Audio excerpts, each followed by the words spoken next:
கூடியிருந்த கொள்கையன எப்போருக்கும் சித்தாய் இருந்தாய் மனோன்மணியே மௌலா யஸல்லி வஸல்லிம்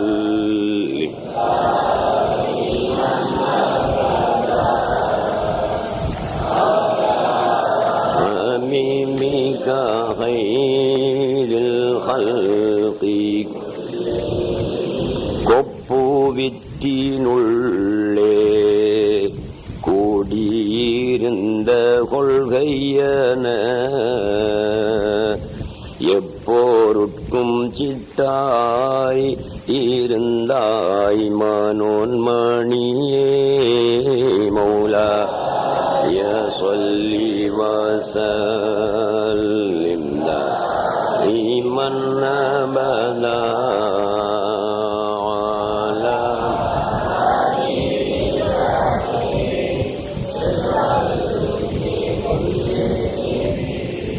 அல்ஹம்துலில்லாஹி ரப்பில் ஆலமீன் வஸ்ஸலாத்து வஸ்ஸலாமு அலா சய்யிதினா முஹம்மதின் அஷ்ரஃபில் முர்ஸலீன் وعلى آله وأصحابه وأزواجه وأهل بيته أجمعين أما بعد அன்புக்குரிய சகோதரர்களே, அல்லாஹ்வின் நல்லடியார்களே, ஞான வழித்தோழர்களே,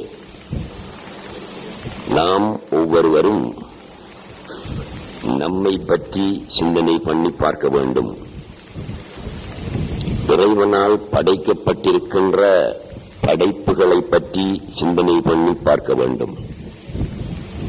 நம்மை பற்றி நாம் சிந்தனை பண்ணி பார்க்கும் போதும்,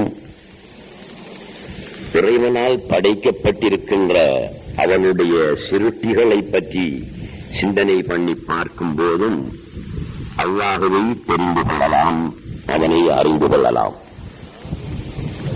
நானும் நீங்களும்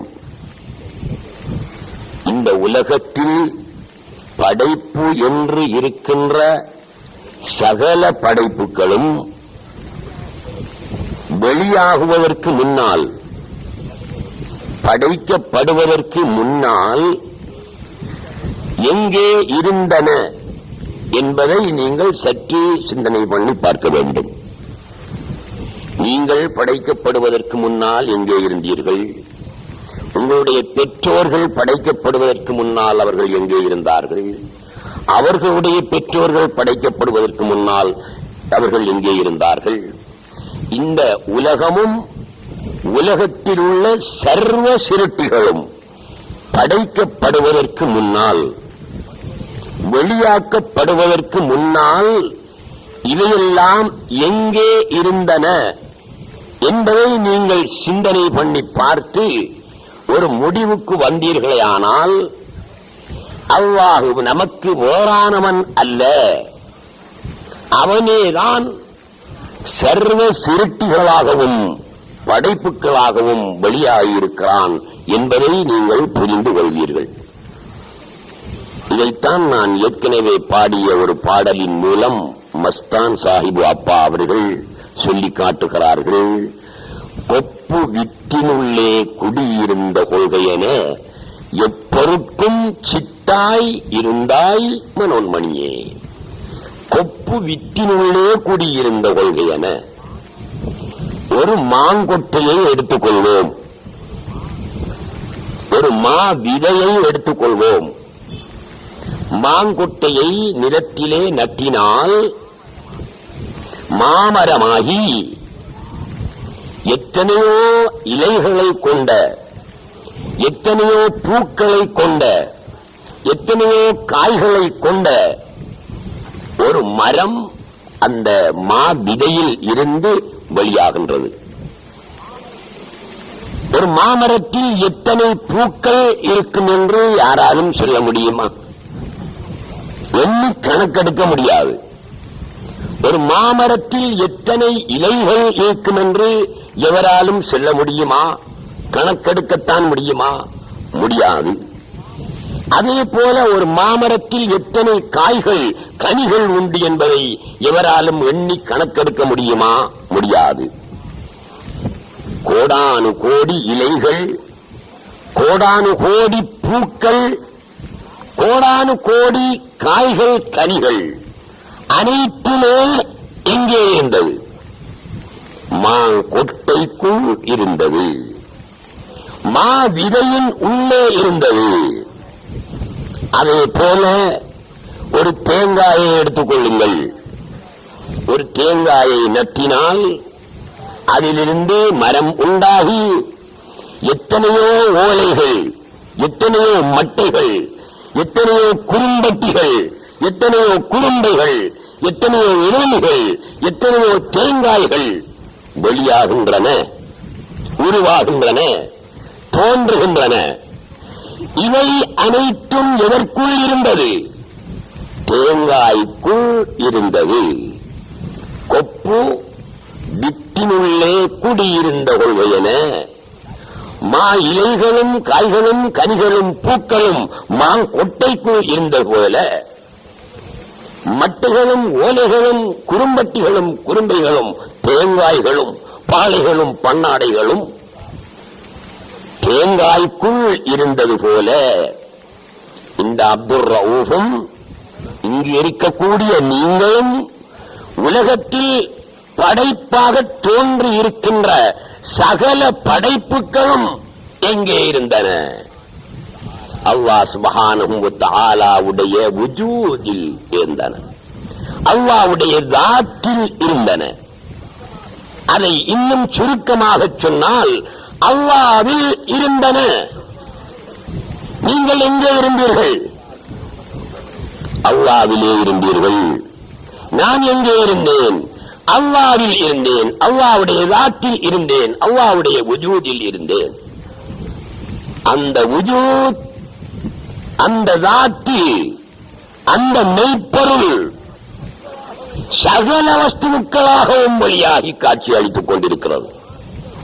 ஒரே ஒரு மாவிலை, ஒரே ஒரு மாங்கொட்டை பல கோடி பூக்களாக, பல கோடி இலைகளாக, பல கோடி காய்கள் கனிகளாக காட்சி அளிப்பதை நாங்கள் நிதர்சனமாக பார்க்கின்றோமா இல்லையா? அதே போல ஒரு தேங்காய்க்குள்ளிருந்து அதனுடைய மட்டைகள், பாளைகள், பண்ணாடைகள், தேங்காய்கள், ஓலைகள் அனைத்தும் வெளியாகி காட்சி தருவதை நாங்கள் நிதர்சனமாக பார்க்கின்றோமா இல்லையா? அதே போல அல்லாஹ் சுப்ஹானஹு வ தஆலா இவற்றையெல்லாம் பாடமாக எங்களுக்கு தந்திருக்கிறான். நீங்கள் மாங்கொட்டைக்கு மா இலை வேறானதல்ல, மா விதைக்கு மாம்பூ வேறானதல்ல, மாங்கொட்டைக்கு மா விதைக்கு மாங்காய் வேறானதல்ல, தேங்காய்க்கு தேங்காய் வேறானதல்ல, தேங்காய்க்கு இளநீ வேறானதல்ல, தேங்காய்க்கு குறும்பட்டி வேறானதல்ல, தேங்காய்க்கு பண்ணாடை வேறானதல்ல, பாலை வேறானதல்ல. இவை அனைத்தும் பல பெயர்களில், பல தோற்றங்களில் எங்களுடைய கண்ணுக்கு தென்பட்டாலும் இவை அனைத்தின் கருவியது தேங்காய்தான். மாமரத்தினுடைய சகல கிளைகளினும் கரி, மூலம், கர்த்தாயது மா விதை. அதே போல அல்லாஹ் சுப்ஹானஹு வ தஆலாவுடைய ஸாத், அவனுடைய வுஜூத், அந்த மெய்ப்பொருள் அவனேதான் எனக்கும் உங்களுக்கும் இந்த உலகத்தில் உள்ள சர்வ சிருஷ்டிகளுக்கும் மூலமாக, கருவாக, கர்த்தாவாக இருந்து கொண்டிருக்கிறான். ஆகவே அவனுக்கு நாம் வேறானவர்கள் அல்ல, நமக்கு அவன் வேறானவன் அல்ல என்பதை நாங்கள் சரியாக புரிந்து கொள்ள வேண்டும். அல்லாஹ் சுப்ஹானஹு வ தஆலா இந்த மாவிதை மாமரமாக, இலையாக, பூவாக வெளியானது போல, தேங்காய் ஓலையாக, மட்டையாக, பாளையாக, பண்ணாடையாக வெளியானது போல அல்லாஹ் சுப்ஹானஹு வ தஆலா தான் இப்படி வெளியாகி இருக்கிறான் என்பதுதான் தௌஹீத். அதுதான் சரியான கருத்து, அதுதான் சரியான கொள்கை. ஆனால் சில சொற்பிரயோகங்களின் மூலமாக எங்கள் மத்தியிலே ஷிர்க் வந்து சேர்ந்து விடுகிறது. சில சொற்பிரயோகம் அதன் மூலம் எங்களுடைய உள்ளத்திலே ஷிர்க் வந்து சேர்ந்து விடுகிறது. அது எப்படி? ஹலக என்று குர்ஆனில் நிறைய சொற்கள் வந்திருக்கின்றன. ஒரு இடத்தில் அல்ல, 1000 இடங்களில் ஹலக, ஹலக்னா, யஹ்லுகு, ஹல்க் என்ற சொல் வந்திருக்கிறது. அதே விதமாக ஹதீஸ்களிலும் இந்த சொல் வருகிறது. இந்த சொல்லுக்கு என்ன பொருள் சொல்கிறார்கள் தெரியுமா? படைத்தான், படைத்தான் என்று பொருள் சொல்கிறார்கள். ஹலக என்றால் படைத்தான், அவ்ஜதஹு வஅபதஹு உண்டாக்கினான், படைத்தான், சிருஷ்டித்தான், ஆக்கினான், தோற்றுவித்தான் என்று பொருள் சொல்கிறார்கள். சர்வசாதாரணமாக நானும் நீங்களும் நம்முடைய அன்றாட வாழ்க்கையை பேசிக் கொண்டிருக்கின்ற பொழுது கூட அல்லாஹு தஆலா மரத்தை படைத்தான், கடலை படைத்தான், நதியை படைத்தான், மங்கையை படைத்தான் என்று நாங்கள் சொல்கிறோம். படைத்தான் படைத்தான் என்று கருத்து கொடுத்தவன் யார்? அல்லாஹ் தமிழ்ல குர்ஆன்ல படைத்தான் என்று சொல்லியிருக்கான். அல்ல ஹதீஸ்ல ரசூலுல்லாஹி ஸல்லல்லாஹு அலைஹி வஸல்லம் படைத்தான் என்று சொல்லியிருக்கிறாங்களா? குர்ஆனும் ஹதீஸும் அரபு மொழியில் உள்ளதுதான், தமிழ் மொழியில் உள்ளதல்ல, வேறு மொழியில் உள்ளதல்ல. குர்ஆனில் அல்லாஹ் தஆலா ஹலக ஹலக என்று சொல்லை பல இடங்களில் உபயோகித்திருக்கிறானே.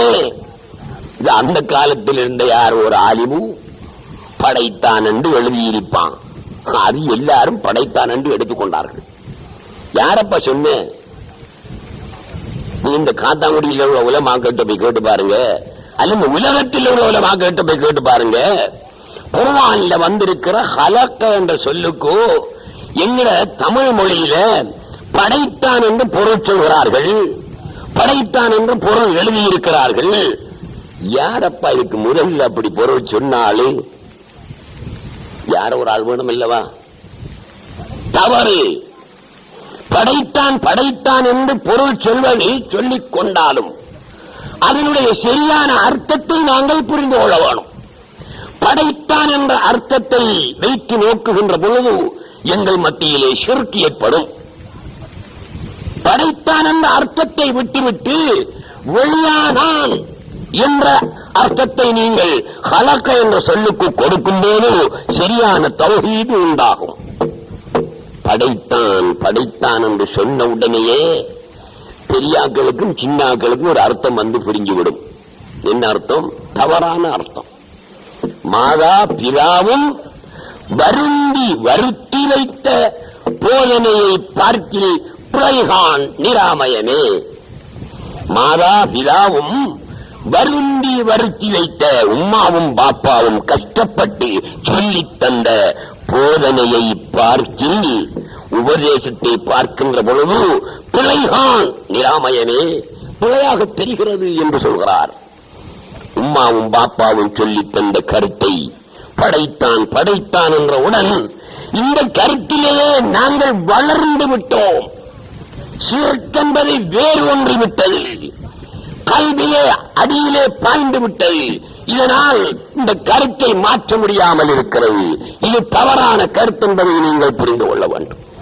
அல்லாஹ் படைப்புகளை படைத்தான் என்றால் படைப்புகளாக வெளியானான் என்று கருத்து வைத்துக் கொள்ளுங்கள். சிருஷ்டிகளை சிருஷ்டித்தான் என்றால் சிருஷ்டிகளாக வெளியானான் என்று கருத்து வைத்துக் கொள்ளுங்கள். சிருஷ்டிகளை படைத்தான் என்றால் சிருஷ்டிகளாக தஜல்லியானான் என்று வைத்துக் கொள்ளுங்கள். சிருஷ்டிகளை படைத்தான் என்றால் சிருஷ்டிகளாக அவனே தோன்றினான், காட்சி அளித்தான் என்று பொருள் கொண்டு கொள்ளுங்கள். தனியே படைத்தான் படைத்தான் என்று நீங்கள் பொருள் கொள்ளும் போது உங்களுடைய உள்ளத்தில் உடனே ஷிர்க் கொண்டு வரும். அது எப்படி வரும் தெரியுமா? உதாரணமாக வச்சுக் கொள்ளுங்கள்.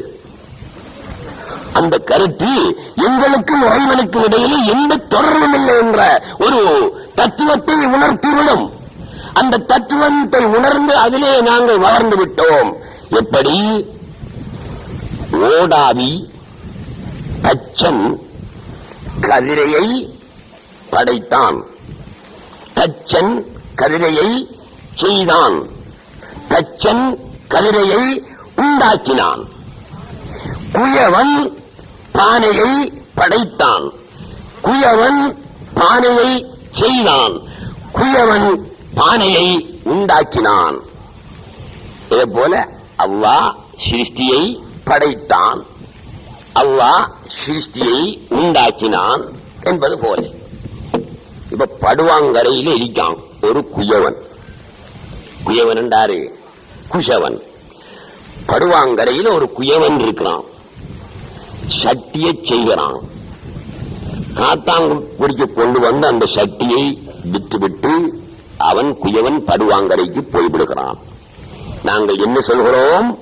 குயவன் சட்டியை படைத்தான், அல்லது குயவன் சட்டியை செய்தான், அல்லது குயவன் சட்டியை உண்டாக்கினான். ஏதோ ஒரு சொல்லில சொல்றோம். இப்ப இந்த குயவனுக்கும் இந்த சட்டிக்கும் ஏதாவது தொடர்பு இருக்கிறதா? காத்தாங்குடியில இப்ராலோட கடையில சட்டி கிடக்கு, குயவன் படுவாங்கரையில் இருக்கிறான். அவனுக்கு இந்த சட்டிக்கும் ஏதாவது தொடர்பு இருக்கிறதா?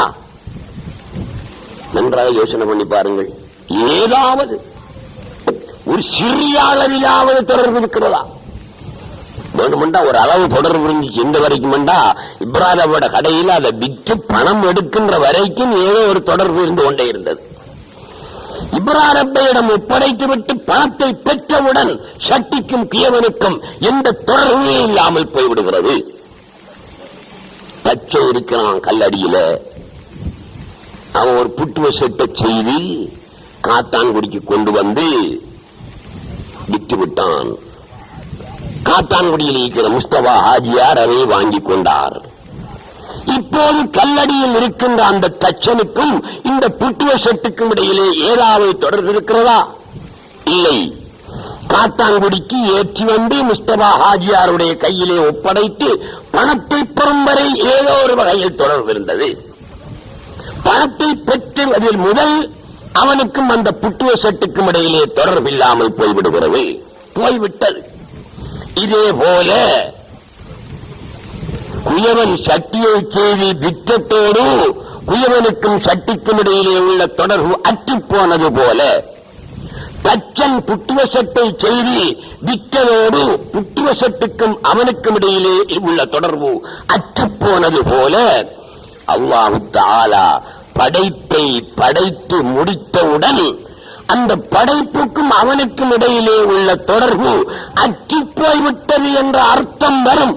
படைத்தான் படைத்தான் என்று நீங்கள் பொருள் சொன்னால், அல்லாஹு தஆலாவுடைய தொடர்பு இல்லாமல் எந்த ஒரு சிருஷ்டியாவது ஒரு நொடியேனும் இருக்க முடியுமா?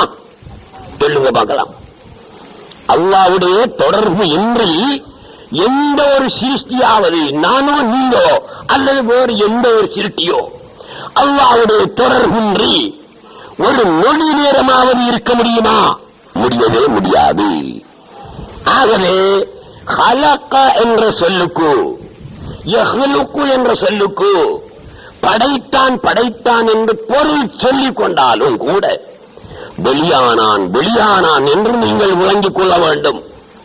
அல்லது அந்த பொருளை விட்டுவிட்டு தூக்கி அறிந்துவிட்டு அல்லாஹ் படைப்புகளாக ஒளியானான், படைப்புகளாக படைத்தான், படைப்புகளை படைத்தான் என்றால் படைப்புகளாக ஒளியானான் என்ற கருத்தை நீங்கள் எடுத்துக்கொள்ள வேண்டும். அல்லாஹ் சுப்ஹானஹு வ தஆலா படைப்புகளை படைத்தான் படைத்தான் என்று மக்கள் மத்தியில் போதிக்கப்படுகிறதே தவிர எப்படி படைத்தான் என்ற கைவியத்தில் அந்த படைத்த முறை மக்கள் மத்தியிலே விளங்கப்படுத்தப்படாத காரணத்தினால், மக்கள் மத்தியிலே தெளிவுபடுத்தப்படாத காரணத்தினால் மக்களுடைய உள்ளத்திலே ஷிர்க்கு குடிகொண்டு வளர்ந்து வந்துவிட்டது. படைத்தான் என்றவுடன் என்ன நினைக்கிறாங்க? அல்லாஹ் படைப்புக்கு என்ன படைச்சான்? உங்களை படைச்சான், அவன் எங்கேயே இருக்கிறான் என்ற உணர்வு வந்து விடுகிறது, அந்த அறிவு வளர்ந்து விடுகிறது. அப்படி அல்ல, அது ஷிர்கான கொள்கை, ஷிர்கான அறிவு. அந்த குயவனுக்கும் சட்டிக்கும் தச்சனுக்கும் பானைக்கும் இடையில், தச்சனுக்கும் புட்டுவ செட்டுக்கும் இடையிலே உள்ள தொடர்பு போன்றதல்ல, எங்களுக்கும் இறைவனுக்கும் இடையிலே உள்ள தொடர்பு. ஒவ்வொரு நொடியிலும் அவனுக்கும் எங்களுக்கும் இடையிலே தொடர்பு இருக்கிறது. அப்படியானால் இறைவனுக்கும் எங்களுக்கும் இடையிலே உள்ள தொடர்பு எப்படியான தொடர்பு? தச்சனுக்கும் பானை, தச்சனுக்கும் புட்டுவ செட்டுக்கும் இடையிலே உள்ள தொடர்பு போன்றதா? அப்படி வச்சுக்கிட்டோம்டா என்ன நடக்கும்? புட்டுவ செட்டை விற்றத்தோடு தச்சனுக்கும் புட்டுவ செட்டுக்கும் இடையிலே உள்ள தொடர்பு அற்றுப்போவது போல் அல்லாஹ் படைத்ததோடு அந்த படைப்புக்கும் அவனுக்கும் இடையிலே உள்ள தொடர்பு அற்றுப்போய் விட்டது என்ற அர்த்தம் வரும். அதே விதமாக குயவன் சட்டியை செய்து விற்றதோடு குயவனுக்கும் சட்டிக்கும் இடையிலே உள்ள தொடர்பு அற்றது போல் இறைவனுக்கும் படைப்புக்கும் இடையிலே உள்ள தொடர்பு அற்றுப்போய் விட்டது என்ற அர்த்தம் வரும். அற்றுப்போகல்ல, தொடர்பு ஒவ்வொரு நொடியிலும் இருந்து கொண்டிருக்கிறது. அப்படியானால் இந்த படைப்புக்கும் இறைவனுக்கும் இடையிலே உள்ள தொடர்பு எப்படியான தொடர்பு? அதற்கு ஒரு உதாரணம் எப்படி? தச்சன் செய்த கதிரையை எடுங்கள். தச்சனையும் கதிரையை எடுக்க வேணாம், தச்சன் செய்த கதிரையை எடுங்கள். குயவனையும் பானையையும் எடுக்க வேண்டாம், பானையை எடுங்கள். குயவன் செய்த பானையை எடுங்கள். தச்சன் செய்த, தச்சன் சுருட்டித்த, தச்சன் படைத்த கதிரையை எடுங்கள். இந்த கதிரை மரத்தால் செய்யப்பட்டது. கதிரைக்கும் மரத்துக்கும் இடையிலே என்ன தொடர்பு இருக்கிறது சொல்லுங்கள் பார்க்கலாம். கதிரையை விட்டும் மரம் பிரிந்திருக்குமா? மரத்தை விட்டும் கதிரை பிரிந்திருக்குமா? மரத்தால செய்த ஒரு கதிரைக்கு கம்பியை விடத்த போட்டிருக்கு, தனி மரத்தால செய்த கதிரை ஒன்று இருக்கு. இந்த கதிரைக்கும் மரத்துக்கும் இடையிலே தொடர்பு அற்று போய்விடுமா? அற்று போகாமல் இருக்குமா? ஒரு காலம் அற்று போகாது. கதிரையாக இருக்கின்ற வரைக்கும் மரமாகத்தான் அது இருக்கும். மரத்துக்கும் கதிரைக்கும் இடையிலே உள்ள தொடர்பு போல எந்த நேரமும் அந்த கதிரையில் மரம் இருந்து கொண்டே இருக்கும். மரத்துக்கும் கதிரைக்கும் இடையில் தொடர்பு இல்லாமல் போகாது. அதே போல அல்லாஹ்வுக்கும் எங்களுக்கும் இடையிலே ஒவ்வொரு நொடியும் தொடர்பு இருந்து கொண்டே இருக்கிறது. அவன் என்றே நாங்கள் இல்லை, மரம் என்றே கதிரை இல்லை. சட்டி, குயவனால் செய்யப்பட்ட சட்டி. இந்த சட்டிக்கும் குயவனுக்கும் இடையிலே உள்ள தொடர்பு என்று நினைத்தால் தான் ஷிர்க் வரும். அப்படி நினைக்காதீர்கள். சட்டிக்கும் மண்ணுக்கும் இடையிலே உள்ள தொடர்பு போன்றது என்று நினைத்துக் கொள்ளுங்கள். சட்டி மண்ணால் செய்யப்பட்டது. இந்த சட்டியில் சட்டிக்கும் மண்ணுக்கும் இடையிலே தொடர்பு அற்று போய்விட்டதா? இருந்து கொண்டிருக்கிறதா? இருந்து கொண்டே இருக்கும். ஒரு நொடி நேரம் கூட சட்டிக்கும் மண்ணுக்கும் இடையிலே தொடர்பு இல்லாமல் போகாது. அதே போலதான் அல்லாஹ் சுப்ஹானஹு வ தஆலா மண் சட்டியாக வெளியானது போல, மரம் கதிரையாக வெளியானது போல, இந்த இரும்பு கம்பியாக வெளியானது போல அல்லாஹ் சுப்ஹானஹு வ தஆலா சர்வ படைப்புகளாகவும் வெளியாகி இருக்கிறான். அவன் தான் வெளியானான். இதுக்கு ஆதாரம் என்ன தெரியுமா? குர்ஆனில் இருந்து ஒரு ஆதாரம் நான் சொல்கிறேன். இன்னமா அம்ருஹு இதா அராத ஷைஅன் அன் யகூல லஹு குன் ஃபயகூன். குன் ஃபயகூன். இந்த ஃப என்கிற சொல்ல பத்தி, அந்த எழுத்தை பத்தி உங்களுக்கு தெரியாது. அரபு படிக்காத ஆக்களா இருப்பதனால புரியாது. அரபு படித்தவர்களுக்கு நல்லா தெரியும். அல்லாஹு தஆலா ஏதோ ஒரு பொருளை படைக்க நாடினால் அந்த பொருளுக்கு நீ ஆகு என்று சொல்வான், அந்த பொருள் ஆகிவிடும். இதுதான் திருமறை வசனத்தினுடைய அர்த்தம். அல்லாஹு தஆலா ஒன்றை படைக்க நாடி அந்த பொருளுக்கு, அவன் படைக்க நாடிய வஸ்துவுக்கு நீ ஆகு என்று சொன்னால் அது ஆகும். உதாரணமா வச்சுக்குவோமே, அல்லாஹு தஆலா கடலை படைக்கல, மலையை படைக்கல, புதுசா படைக்க போறான்னு வச்சுக்குவோம். அல்லாஹ் தஆலா கடலை படைக்க போறான். படைப்பதற்கு முன்னால் அந்த கடல் எங்கே இருந்தது? எங்க இருந்திருக்கீங்க சொல்லுங்க பாப்போம். அல்லாஹ் தஆலா கடலை படைக்கல நம்பி, ஒரு கடலையும் படைக்கல, ஒரு நாட்டிலையும் ஒரு கடலையும் படைக்கல. படைக்க நாடுகிறான். இந்த பூமியில் நாம் கடலை படைக்க வேண்டும் என்று அவன் நாடுகிறான். அந்த நாடுகின்ற நேரத்தில், நாடின நேரத்தில் அந்த கடல் எங்கே இருந்தது? அவனில் இருந்தது என்று சொல்லலாமே தவிர வேறு அங்கிருந்தது இங்கிருந்தது என்று நீங்க யாரும் சொல்ல இயலாது. காரணம் என்ன? அங்கிருந்தது இங்கிருந்தது என்று சொல்றதா இருந்தா படைக்கப்பட்டிருக்க வேணுமே, படைக்கலையே. அவன் தான் இருக்கிறான். கடலை படைக்க நாடி, அப்ப அந்த கடல் அவன் நாடிய நேரத்தில் எங்க இருந்துச்சு? அவன் நாட்டத்தில் இருந்துச்சு. அவன் நாட்டம் எங்க இருந்துச்சு? அவனில் இருந்தது. உங்களோட நாட்டம் உங்கள இருக்குமா? உங்களோட பஞ்சாயில் இருக்குமா? உங்களோட நாட்டம் தம்பி, இப்ராஹிமுடைய நாட்டம் இப்ராஹிம் தான் இருக்குமே தவிர இப்ராஹிம் பஞ்சாரி ஆயிஷாவில் இருக்குமா?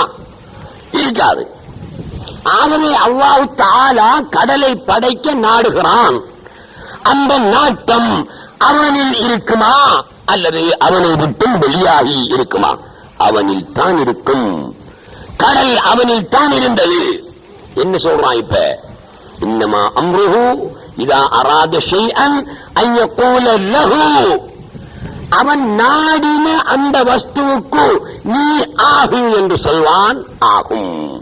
இப்ப கடலை படைக்க அல்லாஹ் நாடி என்ன சொல்றான்? இப்ப கடலாக ஆகு என்று சொல்றான். எதுக்கு சொன்னான்? கடலை பார்த்து கடலாக ஆகு என்று சொன்னா அது நீங்க ஒத்துக்கொள்ளுவீங்களா? கடல் தான் இருக்கப்பா, இருக்கின்ற கடலை பார்த்து கடலாக ஆகு என்ற அர்த்தம் என்ன? இருக்கின்ற மலையை பார்த்து மலையாக ஆகு என்றால் அர்த்தம் என்ன? அதுதான் கடலாக இருக்கிறதே, மலையாக இருக்கிறதே. ஆகவே அவன் சொல்கிறான். எதற்கு சொல்கிறான் தெரியுமா? குர்ஆன் அப்படித்தான் சொல்லு. ஏன் தான் உலமாக்கள் இதை எப்படி புரட்டி சொல்றாங்கிறது நமக்கு புரியல. குர்ஆன் சொல்லி வாருவான். அல்லாஹ் சொல்றான் இப்படித்தான், வேற யாரும் சொல்லல. என்ன சொல்கிறான்? இன்னமா அம்ருஹு இதா அராத ஷைஅன் அன் யகூல லஹு. தனக்கு அவன் சொல்வான் நீ கடலாக ஆகு என்று சொன்னால் அவனுடைய வுஜூத் கடலாக ஆகும். மலையை படைக்காமல் நாடி அந்த நாட்டம் அவனில் தானே இருக்கும். அவனை விட்டு வேறொன்றாக மாறி இருக்குமா? இல்லை. அந்த நாட்டத்துக்கு, அதாவது அவனுக்கு நீ மலையாக ஆகு என்று சொன்னால் அவனுடைய வுஜூத் மலையாக ஆகும். கடலாக ஆனது எது? அவனுடைய வுஜூத். மெய்ப்பொருள்தான் கடலாக ஆனது. மலையாக ஆனது எது? அவனுடைய வுஜூத். மெய்ப்பொருள்தான் மலையாக ஆனது. இப்ப மலை வேறு அவன் வேறா? கடல் வேறு அவன் வேறா? இல்லை. அவன் தன்னில் இருந்து சகல வஸ்துக்களையும் படைத்திருக்கிறான். சிலவன் சொல்றான், தம்பி சரியா சிந்தனை பண்ணி பார்க்க வேணும். ஞான அறிவை தேடிக்கொண்டிருக்கின்ற நீங்கள் சரியாக புரிந்து கொள்ள வேண்டும். அல்லாஹு தஆலா இல்லாமையில் இருந்து படைத்தான் என்று சொல்றான். பச்சை புலன், சுத்தமான புலன். குர்ஆன்ல 6666 வசனங்கள் வருகி. ஒரு வசனத்தை காட்ட சொல்லுங்க பாப்போம். இங்க யாரும் வந்து காட்ட மாட்டாங்க. இங்க கேட்டு பாருங்க. குர்ஆன்ல 6666 வசனத்துல ஒரு 10 வசனம் தேவையில்லப்பா. ஒரு வசனம், ஒரே ஒரு வசனமாவது இல்லாமையில் இருந்து படைத்தான் என்று காட்டுதா? இல்லாமையில் இருந்து படைத்தான் என்று எந்த ஒரு வசனமும் காட்டவில்லை. அல்லாஹ் எதை படைப்பதாயிருந்தாலும் உள்ள ஒன்றில் இருந்துதான் படைப்பான். இல்லாத ஒன்றை படைப்பான், இல்லாமையில் இருந்து படைக்க மாட்டான். விளைவுகளும் இல்லாத ஒன்றை படைப்பான், இல்லாமையில் இருந்து படைக்க மாட்டான். கடல் இல்லையா? இல்லாத ஒன்றை படைப்பான்.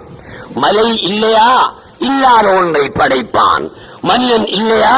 இல்லாத ஒன்றை படைப்பான். இல்லாமை என்பதிலிருந்து படைக்க மாட்டான். ஏன்? இல்லாமை என்பதே இல்லாமை, இல்லாமை என்பதே இல்லாமை. இல்லாமையிலிருந்து எப்படி படைக்க முடியும்? அது அப்படி அல்லாஹ் படைப்பான். அதுக்கு அவனுக்கு ஏழும். அரே ஏழுமெண்டா எங்க சரி குர்ஆன்ல இருந்தா எங்களுக்கு ஆதாரமானோம். எங்க சரி ஒரு ஆயத்து இல்லாமையிலிருந்து நான் படைத்திருக்கிறேன் என்பதற்கு ஒரு ஆயத்தாவது உண்டா? இல்லை. உள்ளதிலிருந்து படைத்திருக்கிறேன் என்பதற்குத்தான் ஆதாரம் இல்லை. என்ன ஆதாரம் சொல்றான்? பல ஆயத்துக்கள்ல சொல்லி காட்டுறான். யா அய்யுஹன்னாஸ் இத்தகூ ரப்பக்குமுல்லதீ ஹலகக்கும் மின் நஃப்ஸின் வாஹிதத்தின் வஹலக மின்ஹா ஸௌஜஹா வபஸ மின்ஹுமா ரிஜாலன் கஸீரன் வனிஸாஅ. கல்யாண வீட்டுல பேசிமாம் என்ன செய்வார்? இந்த ஆயத்தை ஓதுவார். ஒத்துபா ஓதக்குள்ள, கல்யாண ஒத்துபா ஓதக்குள்ள ஒத்தனுக்கும் புரியவில்லை. என்ன சொல்றான் அல்லாஹ்? யா அய்யுஹன்னாஸ், மனிதர்களே, இத்தகூ ரப்பக்கும், உங்களுடைய ரப்பை நீங்கள் பயந்து கொள்ளுங்கள், தக்வா செய்து கொள்ளுங்கள். அல்லதி, எத்தகைய ரப் என்றால், கலக்கக்கும், உங்களை படைத்தான், மின் நஃப்ஸின் வாஹிதத்தின், ஒரு ஆத்மாவில் இருந்து படைத்தான். உங்களை என்னத்திலிருந்து படைச்சானா? இல்லாமையில் இருந்து படைச்சான் என்றா சொல்றான். இல்லாமையிலிருந்து படைத்ததாகவா சொல்றான்? கலக்கக்கும், உங்களை படைத்தான், மின் நஃப்ஸின் வாஹிதத்தின், ஒரு ஆன்மாவில் இருந்து படைத்தான். ஆர் அந்த ஆன்மா? பாப்பா. ஆறு பாப்பா? ஆதம் அலைஹிஸ்ஸலாத்து வஸ்ஸலாம். அவர் தான் சொல்றான். அல்லது இத்தகைய ரப் என்றால் கலக்கக்கும் மின் நஃப்ஸின் வாஹிதத்தின், ஒரு ஆன்மாவில் இருந்து உங்களை படைத்தான். அப்ப எங்களை எண்ணத்திலிருந்து படைச்சி என்று சொல்றான். ஆன்மாவில் இருந்து படைச்சி என்று தான் சொல்றான். இல்லாமையில் இருந்து படைத்தேன் என்று சொல்லவில்லை. சரி, அதை விடுங்க. எங்களை படைச்சான் ஒரு ஆன்மாவில் இருந்து, உம்மாவை படைச்சான் எண்ணத்திலிருந்து. ஹவ்வாவை எண்ணத்திலிருந்து படைச்சான், அவரிலிருந்து தான் படைச்சான். அதிலிருந்து ஆதத்தில் இருந்துதான் ஹவ்வாவை படைத்தான். அதையும் சொல்லி காட்டுறான். وَخَلَقَ مِنْهَا زَوْجَهَا, அந்த ஆன்மாவில் இருந்து அவருடைய மனைவியை படைத்தான். அப்ப அந்த ஆன்மாவில் இருந்து எங்களை படைச்சானா? அந்த ஆன்மாவில் இருந்து எங்களை படைச்சு போட்டு அந்த ஆன்மாவில் இருந்து அந்த ஆன்மாவுடைய மனைவியையும் படைச்சானா? மருகா, وَبَثَّ مِنْهُمَا رِجَالًا كَثِيرًا وَنِسَاءً, இந்த இருவரில் இருந்தும் பல கோடி ஆண்களையும் பல கோடி பெண்களையும் படைத்தான். ஆதத்தில் இருந்தும் ஹவ்வாவில் இருந்தும் பல கோடி ஆண்களையும் பல கோடி பெண்களையும் படைத்தான். இப்ப ஆதம் மூலம் அவரில் இருந்து மனைவியை படைச்சான். அப்ப மனைவிக்கு மூலம் எது? ஆதம். இந்த ரெண்டு பேரில் இருந்தும் பல கோடி ஆண்களையும் பல கோடி பெண்களையும் படைத்தான். இந்த பல கோடி ஆண்களுக்கும் பல கோடி பெண்களுக்கும் யாரு மூலம்? ஆதமும் ஹவ்வாவும். இப்ப நீங்க ஒரு கேள்வி கேட்கலாம். ஹவ்வாவுக்கும் ஆதம் மூலம், எங்கள் அத்தனை பேருக்கும் ஆதமும் ஹவ்வாவும் மூலம். ஆதமுக்கு மூலம் எது? அது சொல்லல. யா அய்யுஹன்னாஸ் இத்தகூ ரப்பக்குமுல்லதீ ஹலகக்கும் மின் நஃப்ஸின் வாஹிதா, ஒரு ஆன்மாவிலிருந்து உங்களை படைத்ததாகத்தான் சொல்றான். அந்த ஆன்மாவை எதிலிருந்து படைத்தேன் என்று அவன் சொல்லவில்லை. அவன் எதிலிருந்து படைச்சிருக்கணும்? தன்னில் இருந்து படைச்சிருக்கணும். அதுக்கு நான் நேரத்தோட ஆயத்து காட்டிட்டேன். இன்னமா அம்ருஹு இதா அராத ஷைஅன் அன் யகூல லஹு குன் ஃபயகூன். அப்ப அல்லாஹ் தஆலா எதை படைப்பதாயிருந்தாலும் இல்லாமையில் இருந்து படைப்பதில்லை, உள்ள ஒன்றில் இருந்துதான் படைக்கிறான். ஆதத்தில் இருந்து ஹவ்வாவை படைத்தான். ஹவ்வாவிலும் ஆதத்தில் இருந்து உலகத்தில் வாழுகின்ற சகல மக்களையும் படைத்தான். இது ஒரு ஆயத்து. சூரத்து நிசாவில் அல்லாஹ் சொல்றான்.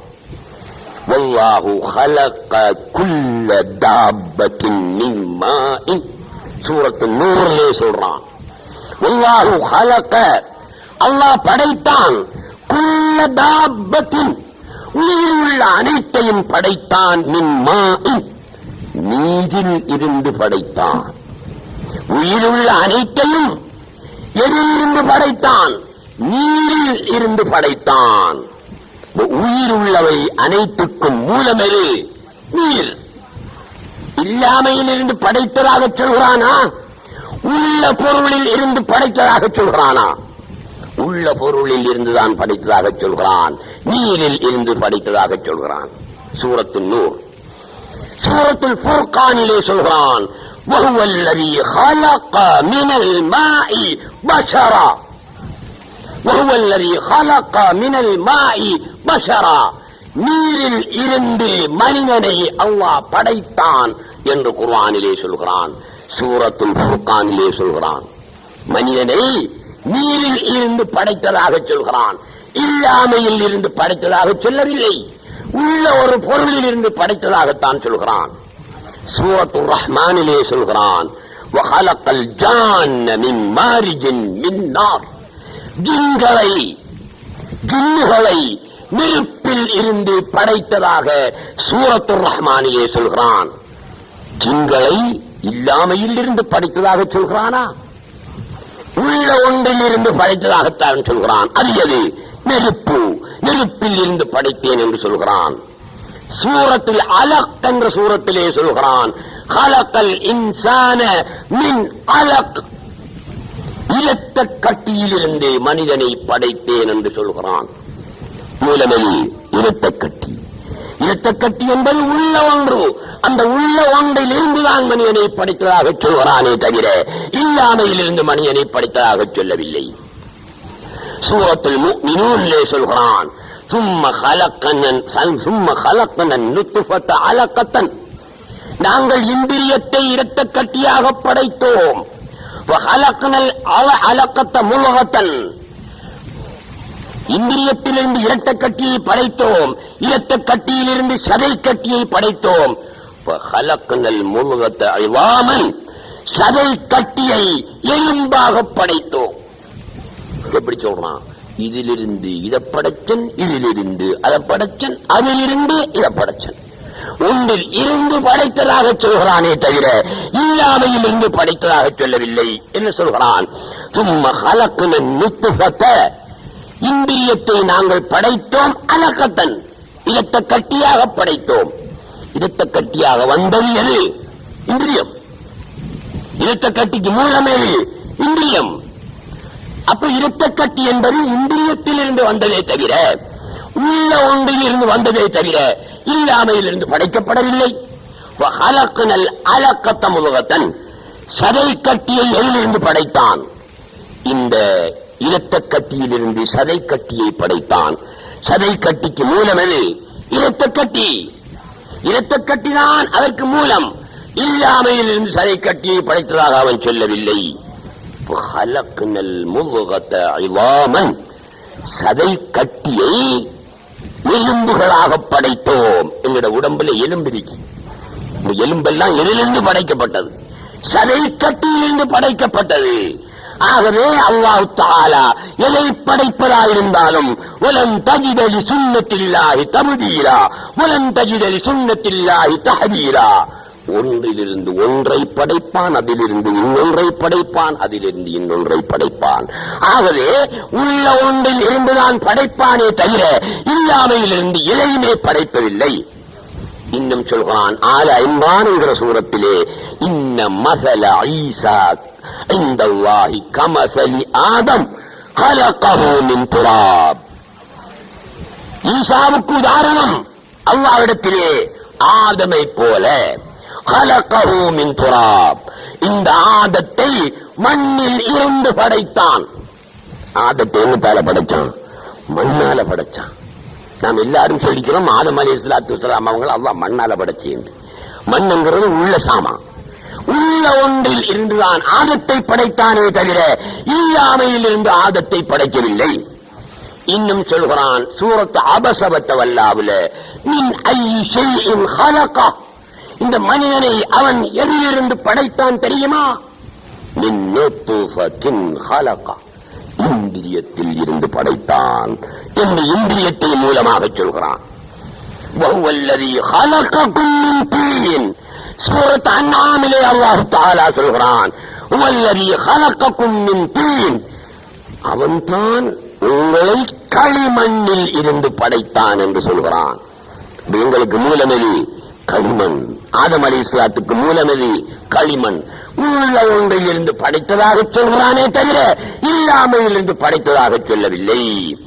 இன்னும் சூரத்து ஆராஃபிலே சொல்கிறான், இப்லீஸ் சொல்கிறான், அன கைரும் மின், அல்லாஹ்வை பார்த்து சொல்றான் இப்லீஸ், அன கைரும் மின், ஆதம் அலைஹிஸ்ஸலாத்தை விட நான் சிறந்த ஆள். கலக்தனி மின் நாரின், என்னை நீ நெருப்பினால் படைத்தாய், வஹலக்தஹு மின் தீன், அவரை களிமண்ணினால் படைத்தாய் என்று இப்லீஸ் சொல்கிறான். இது அல்லாஹ் சொல்ற பேச்சு. இப்லீஸை அல்லாஹ் தஆலா எதனால் படைத்தான்? நெருப்பினால் படைத்தான். ஆக அல்லாஹ் தஆலா இல்லாமையில் இருந்து எதையுமே படைக்கவும் இல்லை, படைப்பதும் இல்லை. அல் அதம் லா யூஜத் வல் வஜூத் லா யனாதிம், இது தத்துவம். எந்த குர்ஆனை பிரட்டினாலும் சரிதான், குர்ஆனுக்குள்ள உள்ள ஓடி பார்த்தாலும் சரிதான், இதுதான் தத்துவம்.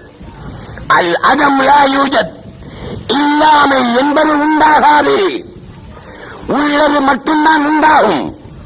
அல்லது வஜூத், அல்லாஹ்வுடைய மெய்ப்பொருள் உள்ளது, அதுதான் உண்டாகுமே தவிர இல்லாமை என்பது ஒரு போதுமே உண்டாக மாட்டாது. எனவே அன்புள்ள சகோதரர்களே, நாங்கள் புரிஞ்சிக்க வேண்டிய விஷயம் என்ன தெரியுமா? நாங்கள் அல்லாஹ் சுப்ஹானஹு வ தஆலாவுக்கு வேறானவர்கள் அல்ல. இதைத்தான் நீங்க புரிஞ்சுக்கணும். இதுதான் ஈமான். இதுக்கு மாற்றமா இருந்தீங்க, கியாம நாளையில போனா செட்டிய செத்தால் தெரியும் செட்டியார வாழ்வு என்று சொன்னது போல நானும் போய் நிற்பேன். அல்லாஹ் கேட்பான், என்ன அம்மி நீங்க இந்தியால பக்கம் நிக்கிற? காவிரிகள் எல்லாம் இந்தியால நிக்கான், மூமின்கள் எல்லாம் இந்தியால நிக்கான், நீங்க என்ன மூமின் பக்கத்துல நிக்கிற என்று கேட்பான். நான் ஈமான் கொண்டுதான் ஆண்டவனை இருந்தேன், அதனால இந்த பக்கத்துல வந்து நிற்பேன். என்ன என்று ஈமான் கொண்டாய்? நான் படைப்பு தான் என்று ஈமான் கொண்டியா? அல்லாஹ் படைப்புக்கு வேறானவன் என்று ஈமான் கொண்டியா? வேறானவன் என்றுதான் உலமாக்கள் சொல்லி தந்தாங்க, அதான் நான் நம்பிக்கிட்டு இருந்தேன். போடா உலமாவோட அந்த கூட்டத்தில் போய் சேர்றா, காவிரிங்கிற கூட்டத்தில இருந்து அவன் அனுப்புவான். உண்மையான விசுவாசி என்ன சொல்லுவான்? ஹக்குக்கு ஹல்க்கு வேறானதல்ல, அல்லாஹ்வுக்கு அவனால் படைக்கப்பட்ட படைப்பு சிருஷ்டி வேறானதல்ல, அவனேதான் சிருஷ்டியாக தஜல்லியானான், வெளியானான் என்றுதான் நான் நம்பியிருந்தேன். சரியான தௌஹீத்வாதிதான் நீ, இங்க பத்ரியால உள்ளாலோ போய்ங்கால என்று அல்லாஹ் சுப்ஹானஹு வ தஆலா சொல்லுவான். ஆகையினால சகோதரர்களே, நீங்கள் எங்கிருந்தாலும் சரி, எந்த நாட்டில் இருந்தாலும் சரி, எந்த மூலை முடுக்கிலே இருந்தாலும் சரி, தௌஹீத் இதுதான், இதுக்கு மாற்றமே கிடையாது. இந்த 22 வருஷமா பேசுறோமே, எத்தனை பேசுறோம்? எல்லாம் அவன் அவன் என்றுதானே கத்துறான். இந்த ஊர்ல எத்தனை உலமாக்கள் இருக்காங்க? ஒரு 300-400 பேர் இருக்காங்க. ஒரு மனுஷன் இதுகால வரைக்கும் ஒரு மனுஷன் வந்து இப்படி பேசுறீங்கள, இந்தியாவில் குர்ஆன் ஹதீஸ்ல ஆதாரம் இருக்க நம்பி நம்ம கிட்ட கேட்டோம்டா? கிடையாது. இந்த சம்மேளனத்திலிருந்து 15 பேர் வந்தா ஒரு சரம், இந்த எலெக்ஷனுக்காக வந்து நம்மளோட வாக்குகளை அவங்களுக்கு தர சொல்லி கேட்டு என்கிட்ட வந்தாக. எங்களுடைய ஜவாத் பி அவர்களுடைய தலைமையில் 15 பேர். அவ்வளவு பேர்கிட்ட நான் கேட்டேன், நீங்க எந்த பார்ட்டி? ரோமோலிய பாட்டியா உலமாக்கல்ற பாட்டியான்னு கேட்டேன். உலமாக்கல்ற பாட்டியன்னு சொன்னாங்க. உங்களை மார்க்கம் படிச்சா 6 கேட்டேன். ஒத்தரமில்லை என்றாங்க. ஒத்தரமில்லை என்றா மார்க்கம் படிக்காதவன் எப்படி ஒரு பாட்டியில சேர முடியும்? மார்க்கம் படிச்சவன் தான் இது புல இது சரி என்று சரியான பக்கம் போய் சேருவான். உங்களுக்கு மார்க்கம் தெரியாது என்று சொல்றீங்களே, எப்படி ஒரு பக்கத்தில் நின்று கொண்டிருப்பீர்கள் என்று அவர்களுக்கு வாதத்தின் விரோதை பற்றி எல்லாம் அவனை என்ற கொள்கையை பற்றி 2 மணித்தியாலும் விளங்கப்படுத்தினன். 15 பேர் சம்மேளன தலைவர்கள், இந்த காத்தாங்குடி பிரமுகர்கள். ஒருவர் ஒரு பேச்சு பேசல, ஒருவர் ஒரு பேச்சு பேசல. அல்ல உங்க இங்க மௌலவி எங்கிட்ட பெரும் மௌலவி மாறி இருக்காங்க, நாங்க கூட்டிட்டு வரோம், கூட்டிட்டு வந்து கதைக்கல. இந்த இலங்கையிலே எத்தனையோ உலமாக்கள் தலை சிறந்த பேரறிஞர்கள் என்று இருக்கக்கூடிய பெரும் அறிஞர்களுக்கு கடிதங்கள் எழுதி எழுதி கையும் தேங்கி போச்சு, பேனையும் தேங்கி போச்சு. ஒருவன் கூட பதில் எழுதல. ஏன்? சல்மான் பாரிசி, சல்மான் ஆறு, சல்மான் ருஷ்டி. சல்மான் ருஷ்டி என்னமோ இஸ்லாத்துக்கு விரோதமா சொல்லித்தான் ஆண்டு போட்டு அவனை நாடு கடத்தி அவனை மரண தண்டனை விதிச்சு.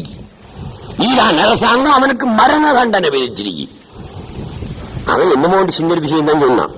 நாங்க சொல்ற விஷயம் அவன் சொன்னதை விட பாரதூரமான விஷயம். எல்லாத்தையும் அவ்வாண்டு சொல்றேன், இதை விட பாரதூரமான விஷயம் என்ன இருக்கு?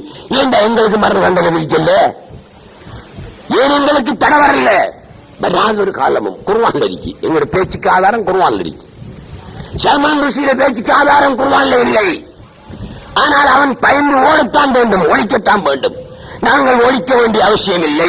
காரணம், குர்ஆன் தான் எங்களுடைய மெயின் ஆயுதம். இரண்டாவது ஆயுதம் ஹதீஸ். இந்த காலத்தை பொறுத்தவரையில வந்து சொல்லுவானுங்கள், அந்த கிதாபில் இந்த கிதாபில் உள்ளதெல்லாம் எங்கள்கிட்ட கைக்கப்படா. குர்ஆன்ல இருக்கா?